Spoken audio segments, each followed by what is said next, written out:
Maganda. What makes you sexy, Andrea? Confidence sa sarili, pagmamahal sa sarili. What makes you beautiful? Puso ko. Kung pagkain ka, ano ka? Kare-kare. Kung hayop ka, ano ka? Pusa. Kung kasalanan ka, ano ka? Uy, siguro greed? Yes or no? Naligawan ng politiko? No. Yes or no? Pinormahan ng ex? Yes. Yes or no? Ini-stalk si ex? May times naman. Curious. Curious. Curious. Okay na ba? Yes or no? Napikon sa co-actor? Hindi naman. Yes or no? Na-trauma sa pag-ibig? Nagkaroon ng pagkakataong gano'n, oo. Kailan ka huling nagsinungaling? Matagal na. Honest ako. Kailan ka huling nakipag-date? Siguro 4 months ago, 5 months ago. Lights on or lights? Are you single? Are you taken? Are you dating? Anong status mo, Andrea?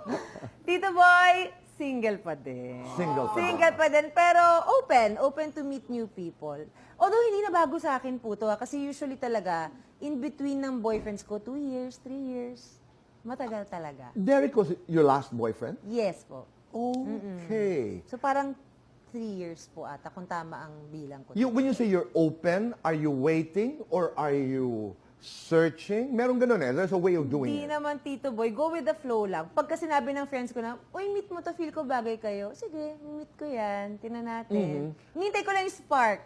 May nafe-feel ako, Tito, na connection at kilig na lagi ko hinahanap na alam kong once ma-feel ko yun, dire-diretso na yun. And so usually. far in the last years, wala kang nakikitang spark. Opo eh. Okay naman yung personality, okay naman lahat, pero parang kailangan mo ipilit yung kilig. So, Correct, oo. waiting lang. I'm sure pag ready na ako, darating yan. Preference. You like actors? You like non-showbiz? You like younger, older? Ang dami kong tanong, no?